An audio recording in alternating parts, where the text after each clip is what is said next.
How are we doing, guys? And welcome back to Barca Buzz. It is in sad circumstances, isn't it? It's Barcelona's Champions League run of 2024-2025 has come to a sad end. And it's not the season over, though. It's not season over. But I am here. I'm very glad to be here with Ryan from Mad About Barca. It's a delight to have you on Barca Buzz for your debut, mate. I wish it was in better circumstances. But how are you, first and foremost, mate? Yeah, I wish it was in better circumstances too.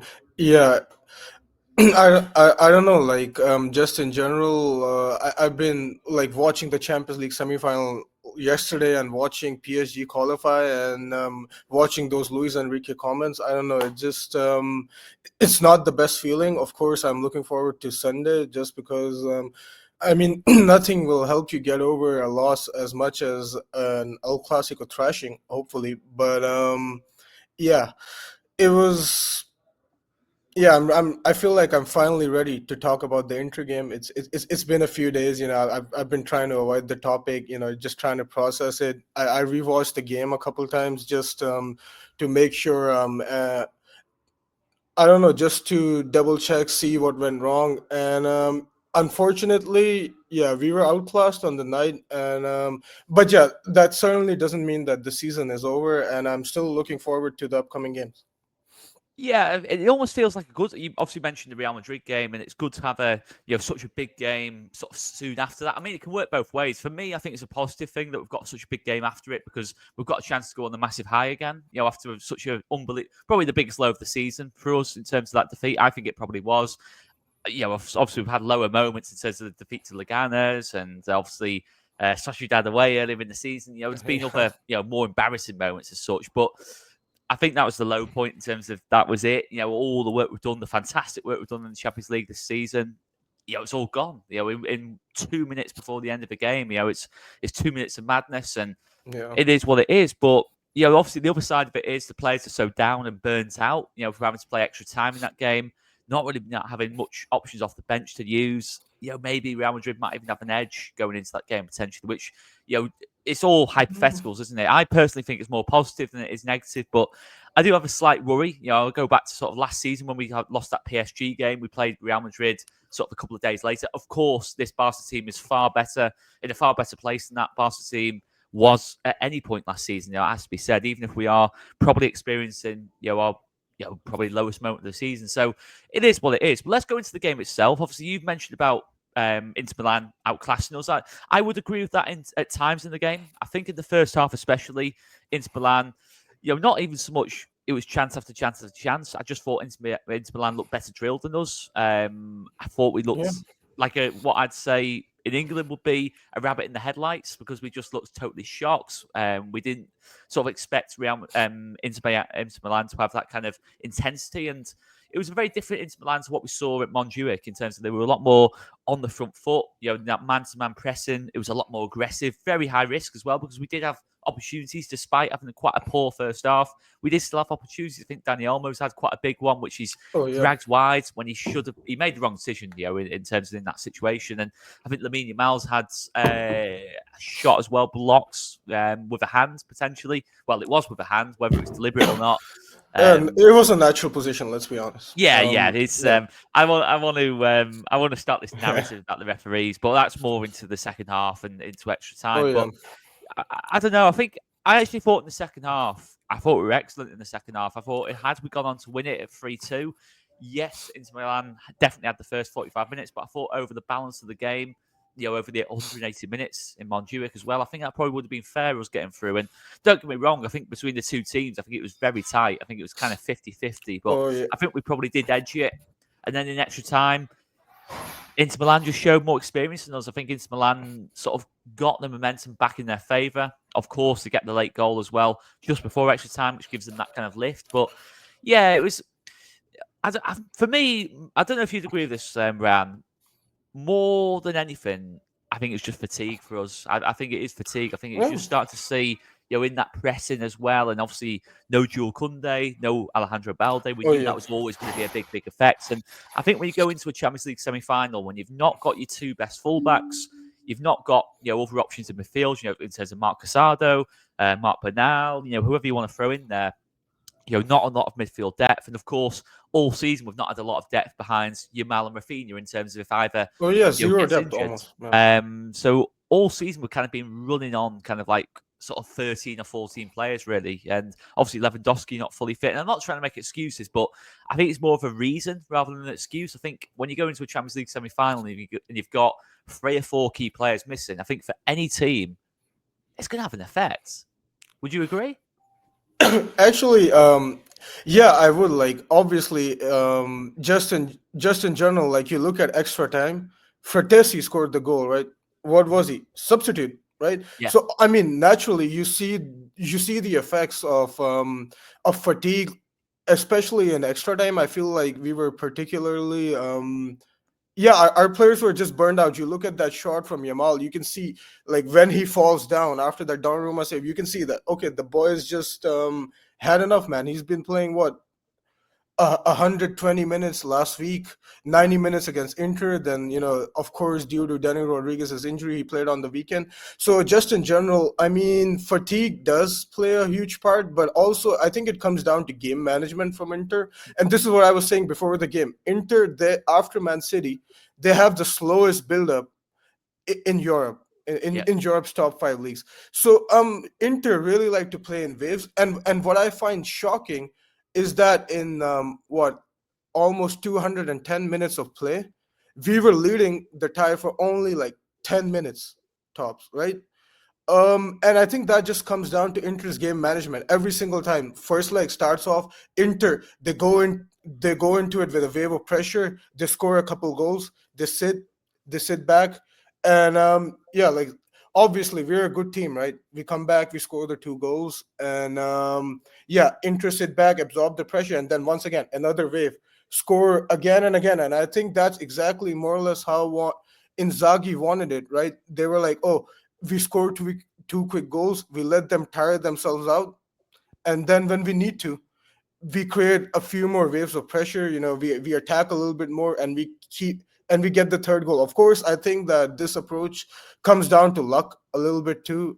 Honestly, out of the 7 goals, I'd say, I mean, not all 7, but I'd say like 4 or 5 goals came down to small, minuscule errors from our players as well.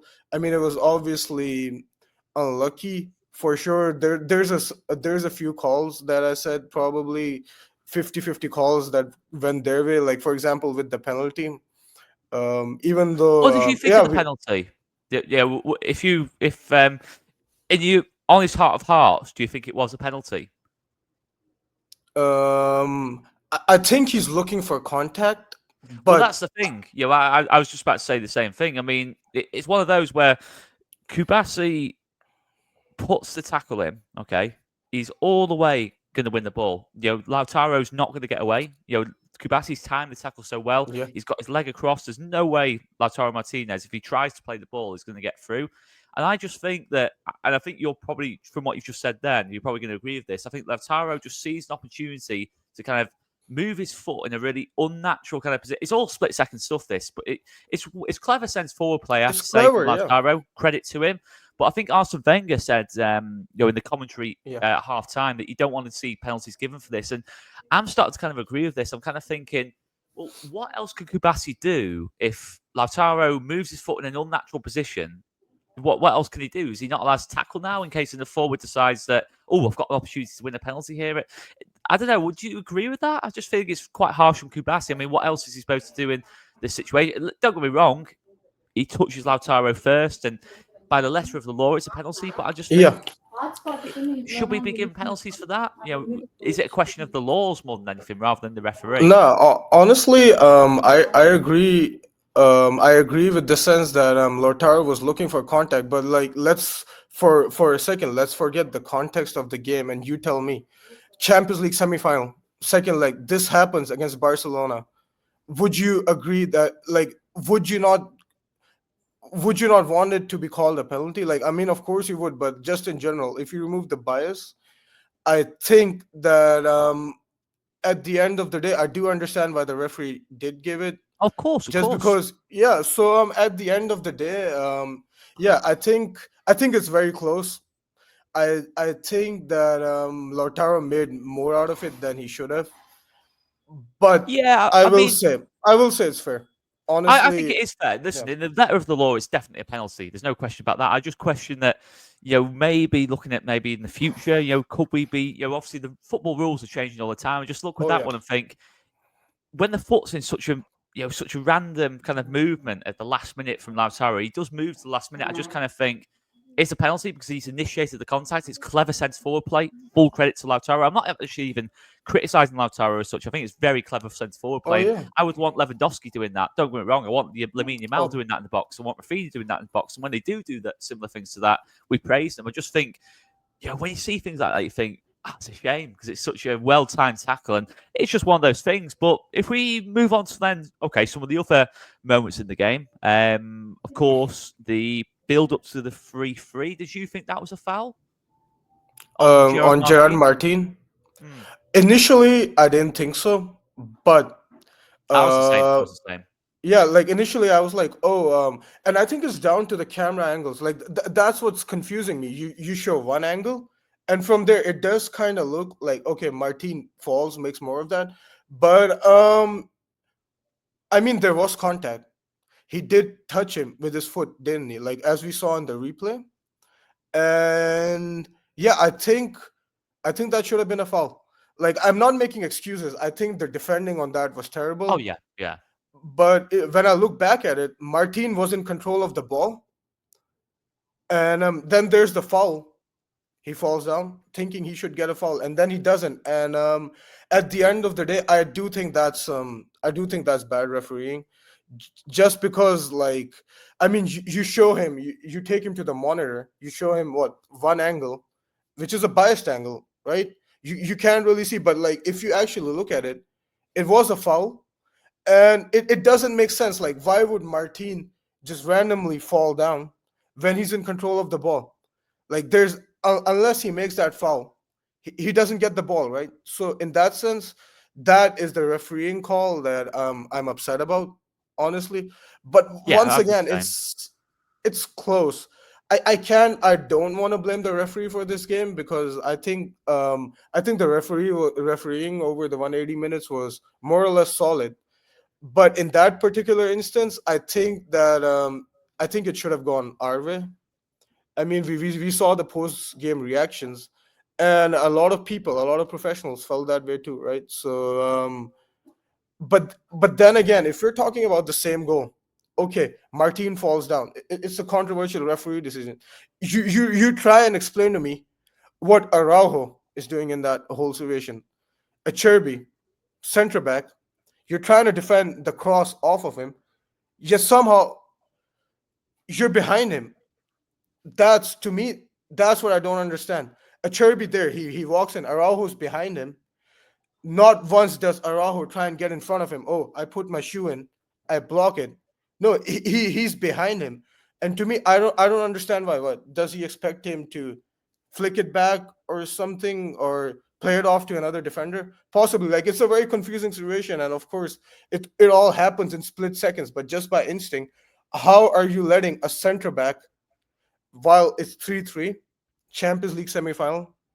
How do you allow that? I'm not going to talk about Chesney. I'm not going to talk about Gerard Martin. I'm going to talk about Araujo. Yeah, no, I'm speechless, mate. I'm speechless. And 2 minutes to go, you're holding on. Well, not holding on because I thought we were dominating the second half. Yeah. You're on course to get through a Champions League semi-final. For me, you put absolutely everything into stopping that ball. For 2 minutes, you just dive. If you have to dive across to get the block in because it's how close to a goal a Sherby is as well. And you think Yeah. Araujo's got to be more aggressive there. And it's not the first time we've had this with Ronald Araujo. Not the first time this season. How many times in this box in the box has he lost his runners? Compared to if it was Inigo in that situation, he's going Oh, in head first to stop that oh, going for in. sure, for sure. He's putting his. And I'm not necessarily saying Araujo isn't willing to do that, but in that particular moment, he just wasn't aggressive enough. And even on the fourth goal as well, it's a similar thing. It's not just Araujo as well. It's Kubasi on the fourth goal. I Yeah. thought how you can let Fratesi have a shot so easily like that, and it's just they were trying to get blocks in, but I think sometimes you've just got to be more aggressive. I think our penalty box defending all season has been pretty terrible, to be honest. And I'll go as Yeah. far to say it's terrible because I think it's, I don't think many things at all have been bad about Barca this season. I think we played a fantastic season, no Oh, matter for what sure. happens between now and the end of the season, because we have got some very difficult games to play still. I know we've got a big lead, but we have still got some very difficult games to play. So I'm not taking that for granted at all in terms of the league title just yet. Of course, if we win on Sunday, that is a massive step, isn't it? If we win on Sunday, or even if we just avoid defeat on Sunday, but we'll play to Yeah. win because we always do. But our penalty area defending, particularly in that terrible spell around November to December, was our Achilles heel, and it has been all season. I think obviously there's a lot of talk about the high line, but that goes beyond the high line. Yeah. We've not conceded that third goal because of the high line. We've not conceded the fourth goal because of the high line. Yes, the first goal, fair enough, but that's more because there's a breakdown in play. I don't think there's enough talk about how badly we defend our own box. And it's not just, in terms of Araujo. I think Pau Kubasi, it's an area of his game he has to improve. Yeah.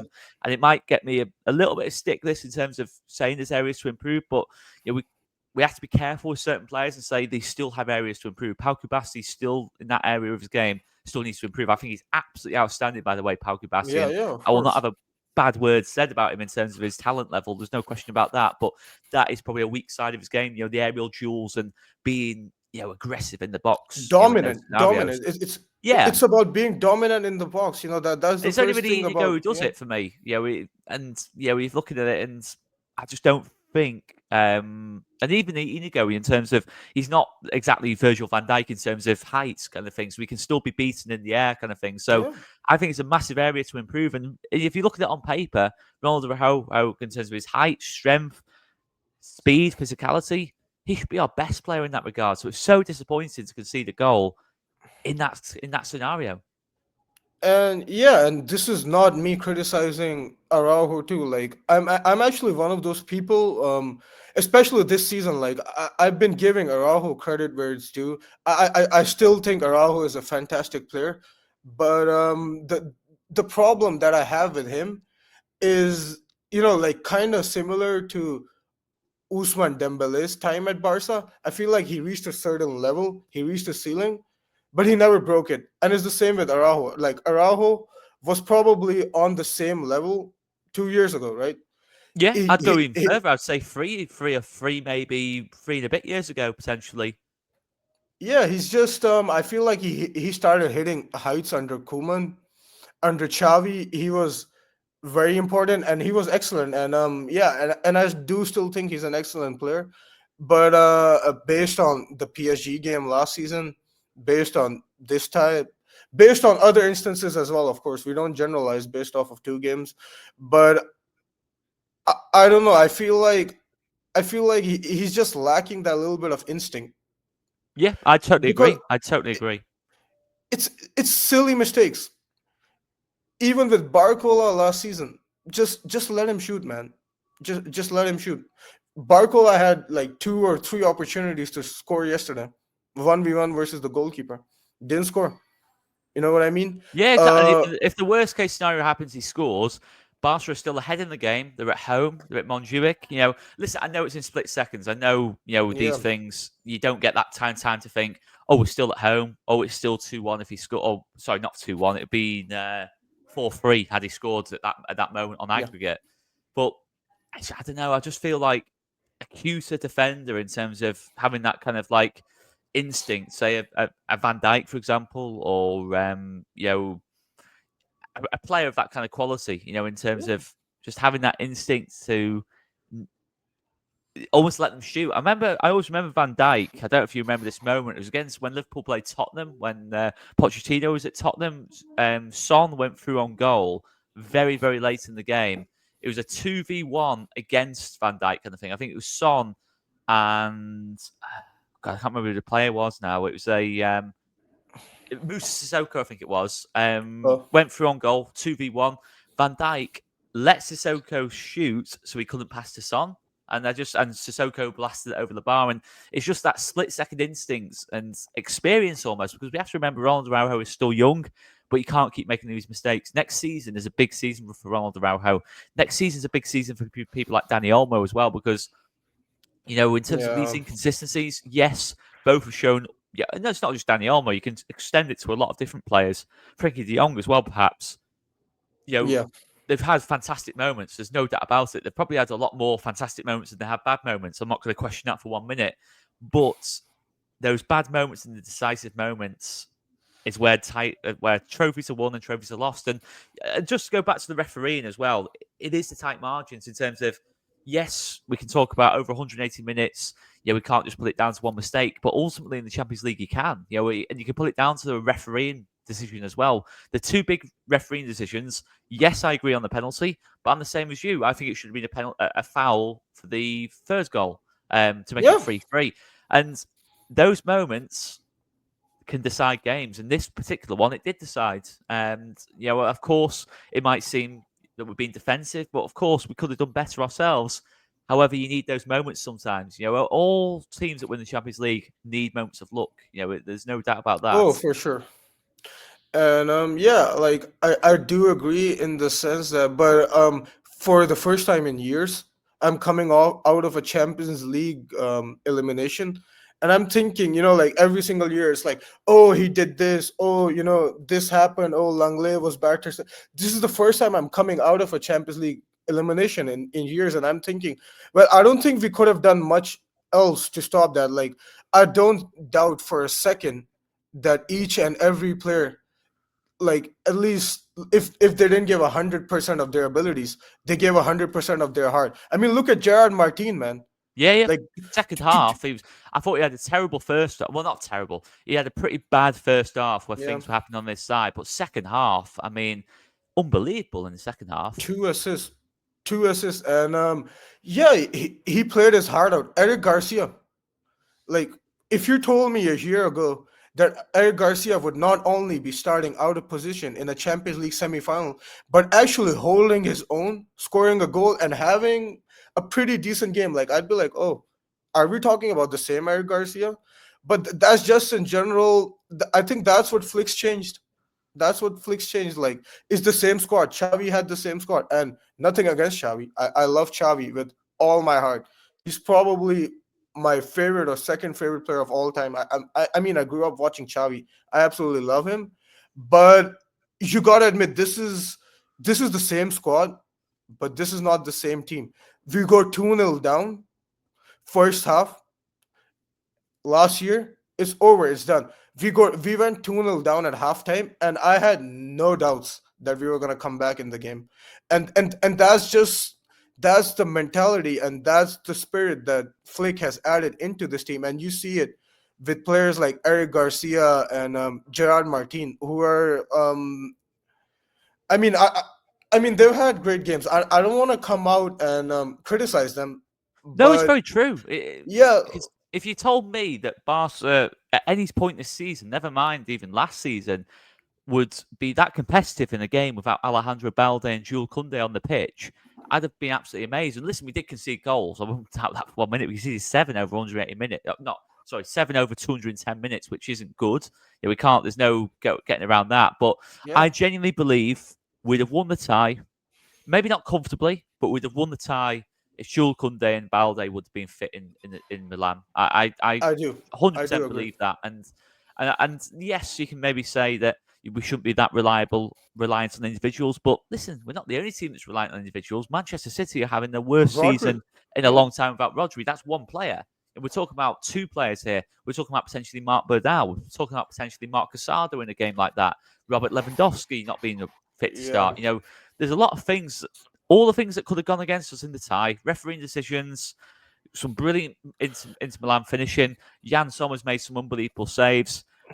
Injuries, this is one of those things. Listen, we didn't win the Champions League every year under Pep. We had Chelsea 2012, we had Inter Milan We had Inter 2010. Milan 2010. Similar scenarios. We were pretty, maybe not dominant, but we were on top in both games. Keepers made unbelievable saves. Just bad luck, and that is the Champions League. So I'm not too concerned. And maybe what we Oh should no. move on to before we go on to the game at the weekend is, where do you feel we go from here, Ryan, in terms of summer recruitment? If we're talking, because we have mentioned a little bit about depth, in terms of what are the maybe couple of signings, obviously FFP dependent, that you feel we should make that will make us step up another level and start winning Champions Leagues and start maybe dominating La Liga in terms of not just winning the Liga, sort of dominating it in that kind of sense. What kind of signings would you like to see, sort of FFP depending? That's a very good question. And once again, like there's If it is still, just signings, if there's other stuff as yeah. well you'd like to see us improve. Oh yeah, for sure, for sure. I'll get into it. Yeah. So in terms of signings, I'm not gonna take a lot of names just because the 1-1 situation isn't clear. I don't want to be that guy. Oh, we need to sign Erling Haaland. Oh, but we don't have any money in the. I don't want to be that guy, right? Maybe So profiles then, perhaps. yeah, profiles. First things first. This is not reactionary based off of his miss, but I do genuinely believe that if we want to compete properly next season, we need a new striker, man. And Lewandowski has had an incredible season, but it's I don't know. There's he's sluggish. He's old. He's his fitness. Like for example, even though his fitness is pretty okay, but at the end of the day, he was missing for our most important game, right? So naturally, there's that. There's the miss. There's everything. I just and the problem I have with Lewandowski is that he doesn't press as effectively as our other forwards. Right, you notice it, right? You Yeah, have of course, of Yamal, you have course. Rafinha. Lewandowski's just not got the legs for it anymore. He hasn't got the back for it. He still has the goal scoring instinct, and for better or worse, I would still like to see him continue at Barcelona, and I think that's exactly what's going to happen, right? Like, I don't think after a season like this that Lewandowski is going to leave. He still has a contract, so but in I would still try and bring in a younger profile, and I think Barca tried to do that with Vitor Roque. Of course, didn't work out as we all know, but I don't know.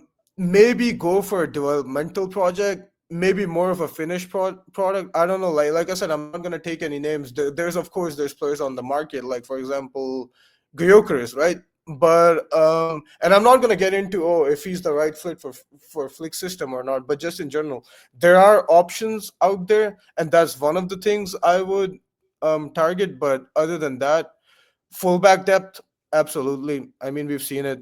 We have Kunde, we have Balde, and we have no one close to their quality to step up. Like we can't always expect Gerard Martin or Kunde to have like all timer games, right? So naturally fullback depth and probably the most commonly shared opinion in the Barca fans, but a new goalkeeper. Like Yeah.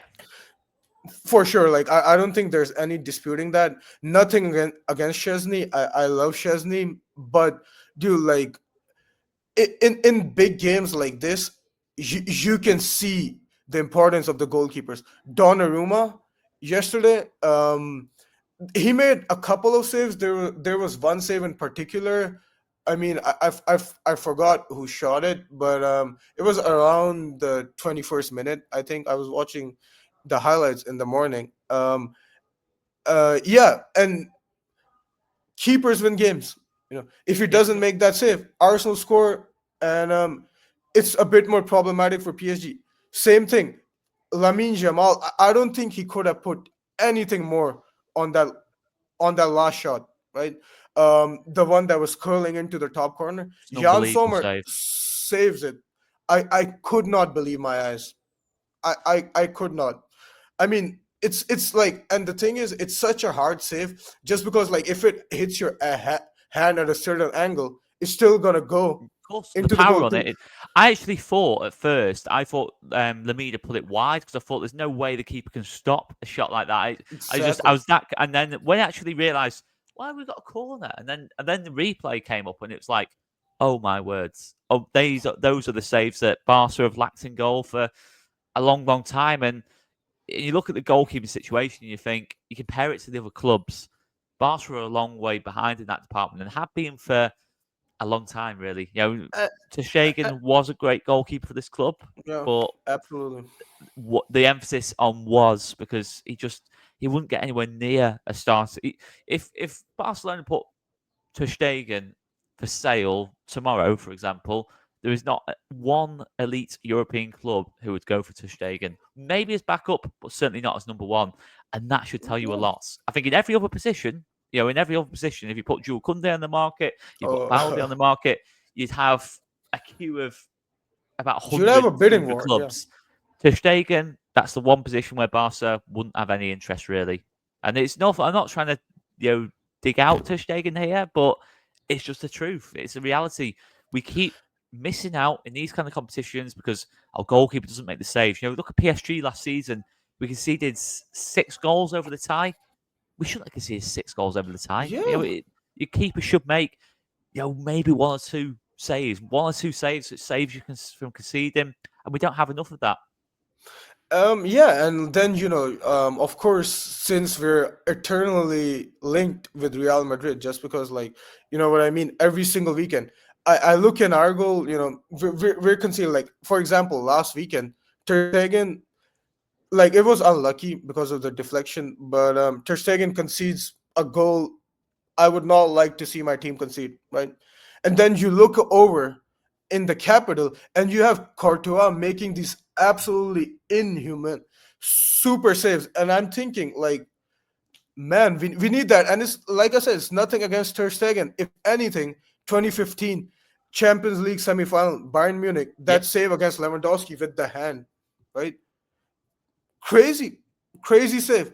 Ter Stegen in 2015, he gave us that, and I mean, his career's been on and off, but I genuinely believe 2018, to some extent 2019, Ter Stegen was peaking. He was absolutely Yeah. untouchable. 2022, I don't think we win the league title without Ter Stegen.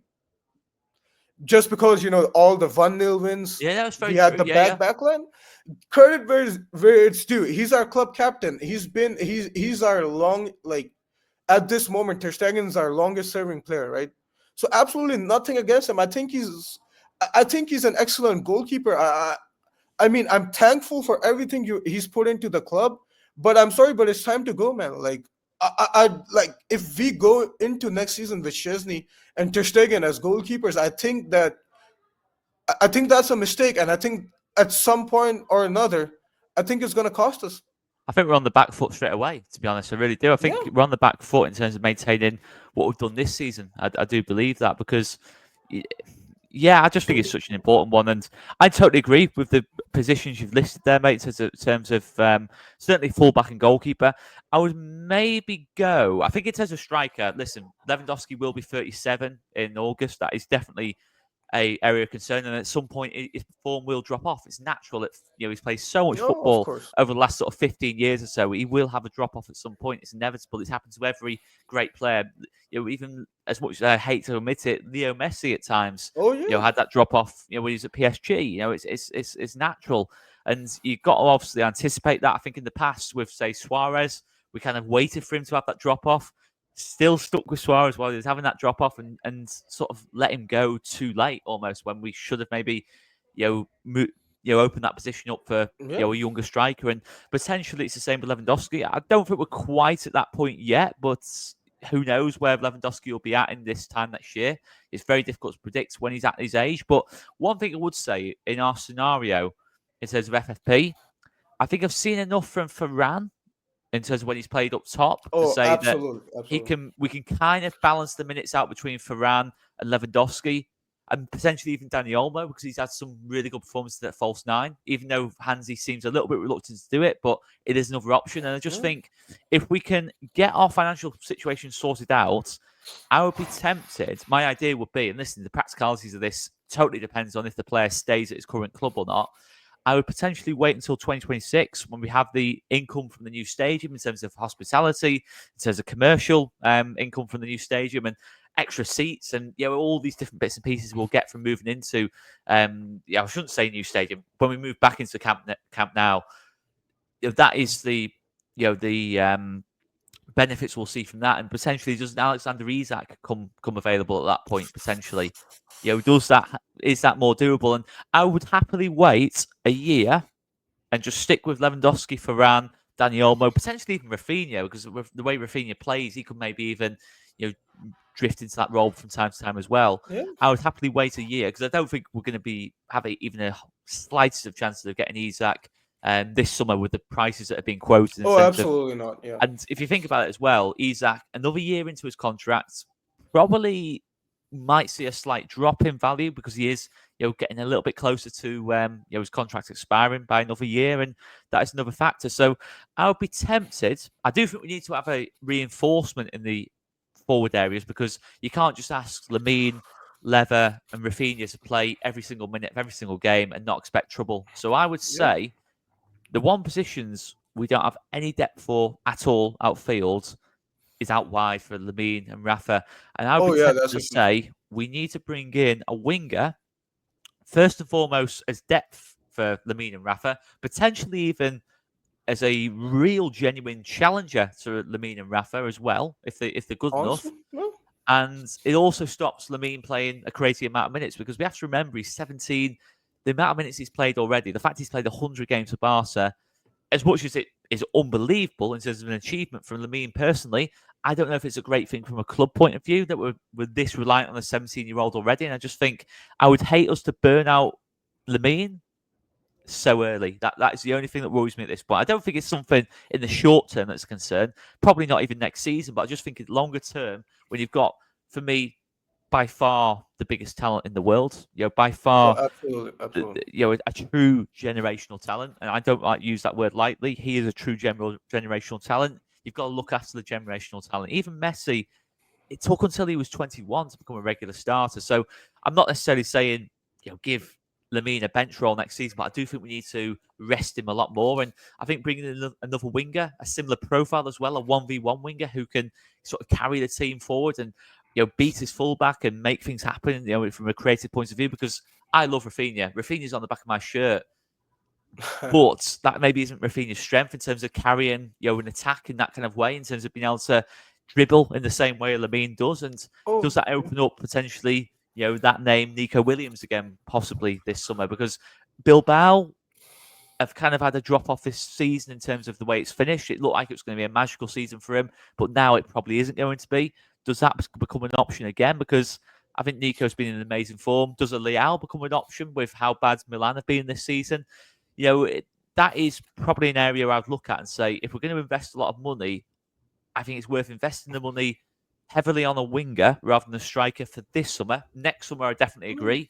I think that's when an Isak or someone of, we get a better idea of people like Sesko as well, how good these players oh are yeah. actually. Clásico. Because it's one of those, isn't it, in terms of we don't know truly how good he is yet. I suspect he's an unbelievable player. But I think another year it gives you another idea of how good he is, and other strikers will come into the market as well. It will emerge next Oh, that's season, and true. they That's could true. become options. So I think invest the money in a winger because if we have one injury to Lamine and Rafa, the season is probably a write-off from the off. To be honest, next season, if they either of them Yeah. get a long-term injury or a long-term drop-off in form, and how possible it is, I don't know because we don't know the one-to-one situation Yeah. what that is yet. But we'll see what it is. But I do think winger. But yeah, goalkeeper and fullback, definitely. And I think Yeah. winger, where a lot of money will be invested, I think it has to be. But goalkeeper, obviously, Juan Garcia gets a lot of mention from Espanyol, but that's just not going to happen. In terms of, unless Juan Garcia has got an absolute total desire to play for Barca, and that desire is enough to basically, cause an absolute unbelievable circus in terms of Yeah. in Catalonia. I don't know what the word for it would be, but it would be such a dramatic transfer, a signing we haven't seen. It's just not going to be possible. I think if they have the slightest suggestion that Juan Garcia would be willing to make the move, go for it. But if they're just pushing for it, and I've even seen things about Juan Garcia probably doesn't even like Barcelona, and probably quite the other way around, probably hates Barcelona almost because Could he be. has the Could be. Espanyol connection. So I just don't think that one's possible. I think we probably do need. What my biggest worry is when we waste time looking at transfers that just aren't possible. Like Nico last summer was never going to be possible. We were never going to be able to get Nico and Olmo. Maybe we can this summer, no problem at all. But I would hate us to waste another window trying to chase signings, and then we have to get desperate in the transfer market and start bringing in free agents like Chesney and these kind of things. That's something we have to avoid. Yeah. That has to be a very key learning this season. Yeah, hopefully. Yeah, we don't want another Chesney, Marcos Alonso, Cesar Azpilicueta type situation. When Hector you're on Bellerin. deadline day. Hector Bellerin. Oh, shit, Hector People Bellerin. forget that signing happened, but that did happen. It did happen, guys. That signing did happen. Oh, no, that just sent me back that sent me back a couple years. And oh no, that was a memorable transfer window. I mean, of course, Marcos Alonso, Hector Bellerin on deadline day, maybe not the best ending, Very but strange we got deadline day that was. Conte, I mean, Rafinha. you could have given me about 200,000 guesses of what Barcelona would do on transfer deadline day, and it wouldn't have been signing Hector Bellerin and Marcus Alonso. But Barca are made to surprise, so there you go. Yeah, but I do see your point. Like, if we're one injury away from fielding Ansu Fati in the Champions League semifinal, and no shit to Fati, love him. Hope he gets his I hope he gets everything together, but let's be honest, it's not happening at Barca. It's not happening next season. Time to move on for both Yeah, parties. But just in general, yeah, like you were mentioning, we don't have any reliable sort of depth or for the wingers, and you can see that because, I mean, you bring in a player from the B team, Danny Rodriguez. You give him his debut.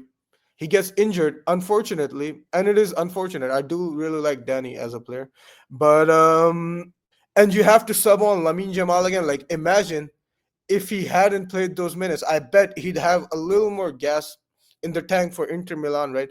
And all these small sort of things come together, becoming a night.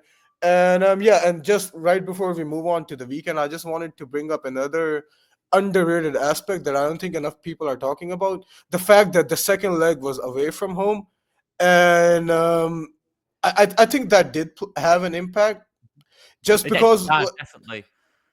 like look at how pumped up Acerbi is after he scores that goal. You can tell this guy, he's what, 36, 37 years old. He's running on pure adrenaline.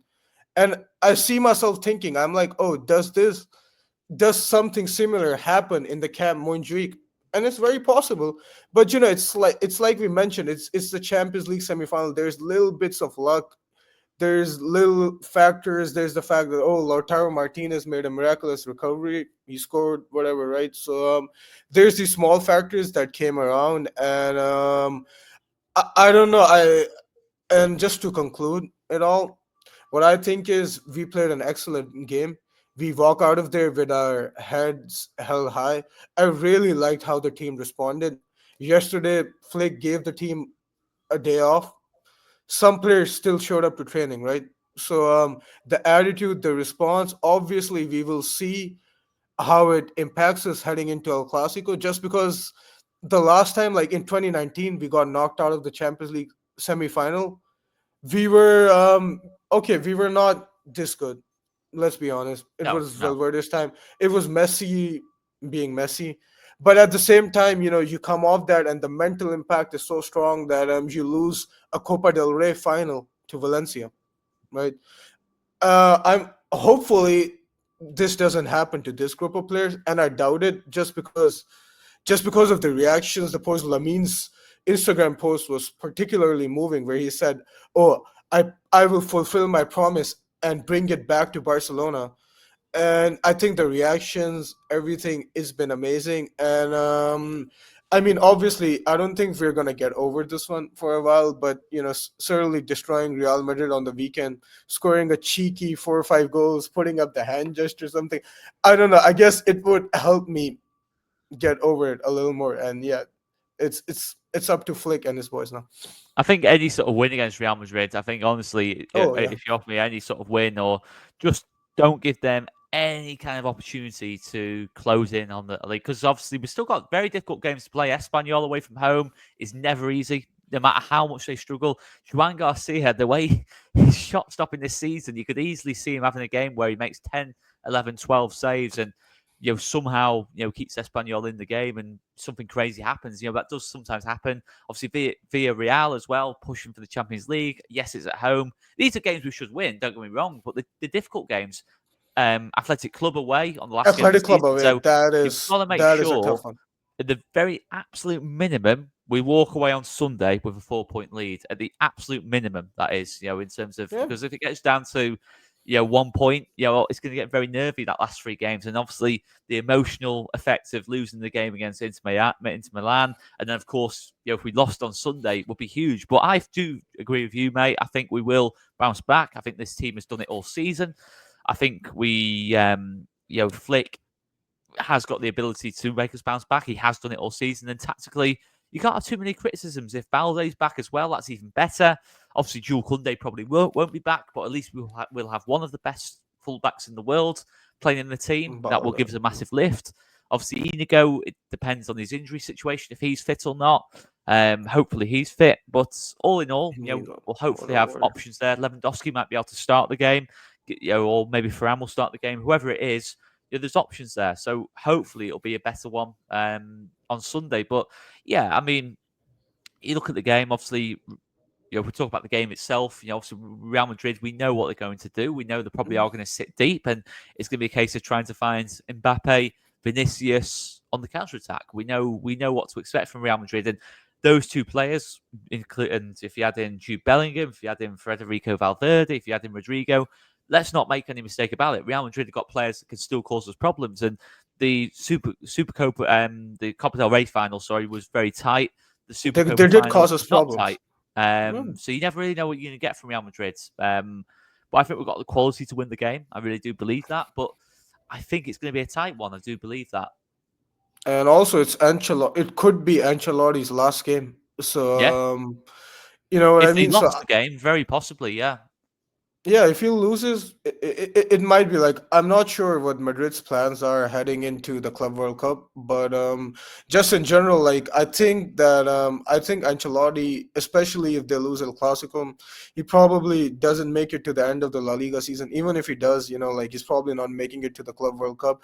And and Ancelotti, he's a great manager. He's a veteran. He's been around, as a player. Of course, he played under Arrigo Sacchi. As a manager, he's won everything, and I don't have a lot of bad things to say about Ancelotti, but just in general, like I don't know, like once again, Madrid are gonna come with the referee propaganda. It's gonna be a tense game. Our players are tired. Already starting on comments from the referee about liking Barcelona when he was 15. It's just like incredible. I don't know if you've seen that or not, mate. Wait, which comments?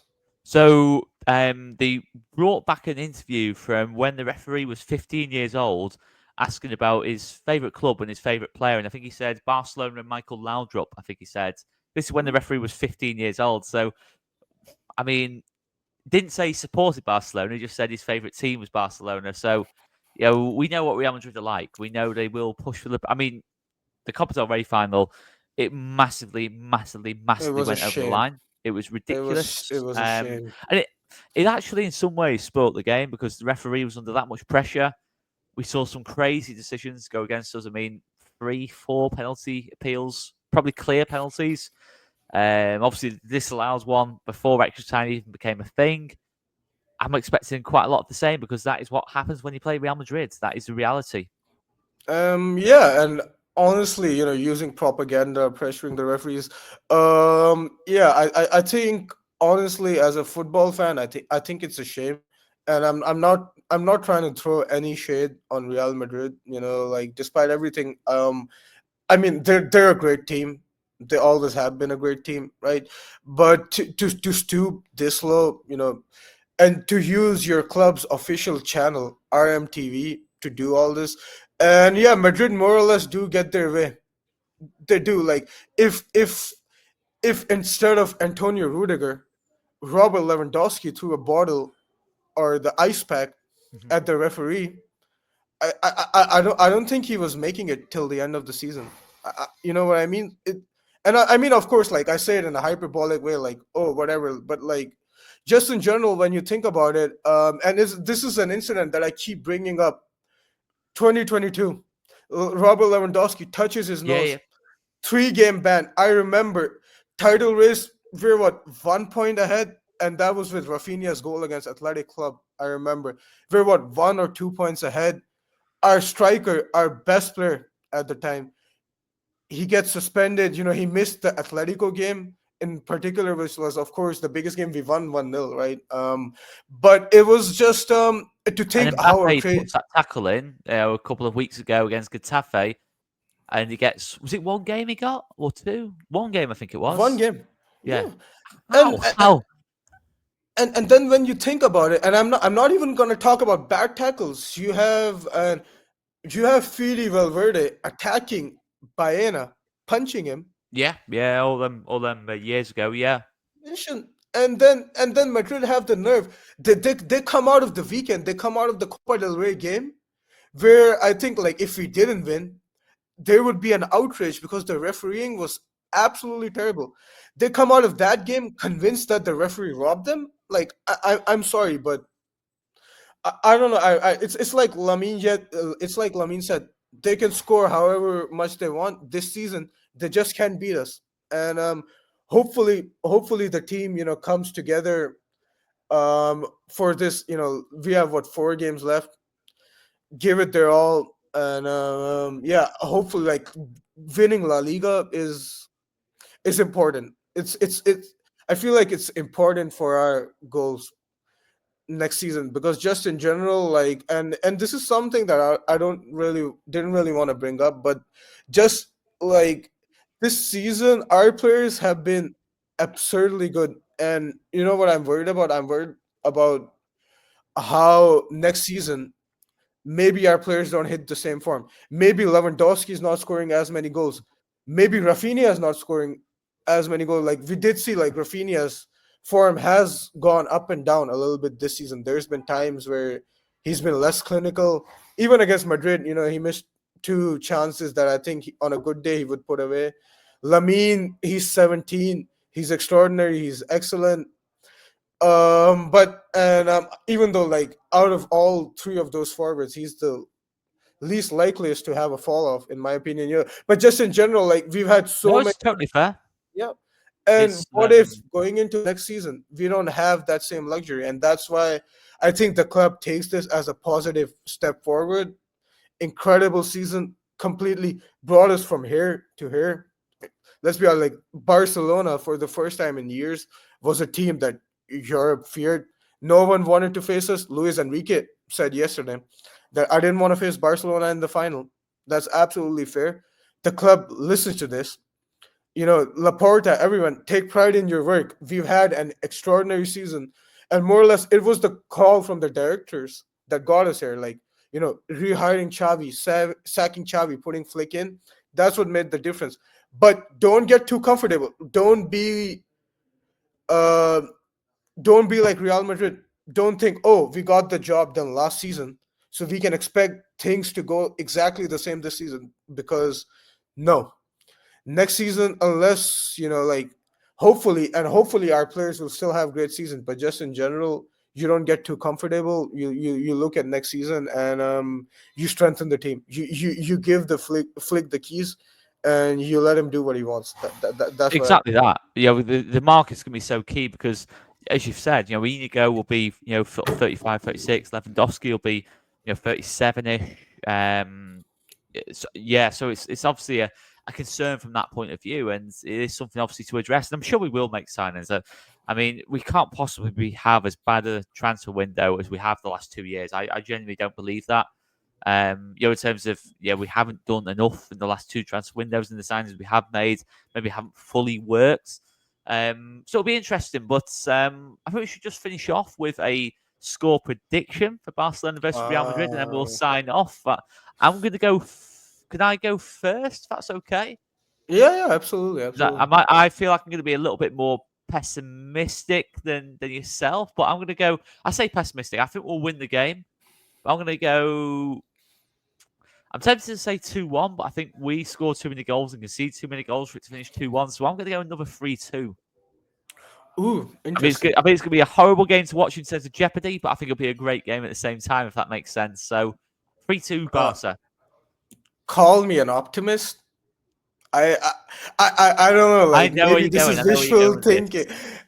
5-1, 5-2. 5-1. I, I I see you score. You're making me nervous. You're making me nervous being so positive. I like it, No, though. I like it. it's wishful thinking, and I do think that from time to time. sometimes overconfidence is concerning, but just in general, I don't know. I'm really expecting the team to put on quite a clinic. Like, I mean, I know we're tired. We are beyond tired. Our players are dead, but I think if they can channel the spirit, and if they realize, and I think they do realize how important this game is, because we haven't won La Liga yet, and but if we win tomorrow, La Liga is more or less done and dusted. Yeah, with 7 points clear, 3 games to go. We'd need one more win to see that at that point. Yeah, but like, scoreline aside, I do expect us to dominate. I do expect us to win. I do expect us to win comfortably. But the goals come from a couple moments of magic. Lamine Yamal probably scores a blinder. This is just me.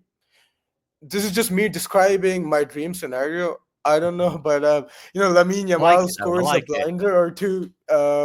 Rafinha hopefully clutches up, scores one. Oh wait. Oh. Oh, I'm sorry. I have no idea what happened there for a second. No, I can still Um, hear you you, know, mate. No worries. Rafinha clutches up. Yeah, 4-1, 5-1, or maybe we concede two, but not more than two. So 4-2 or 5-2. That's my prediction.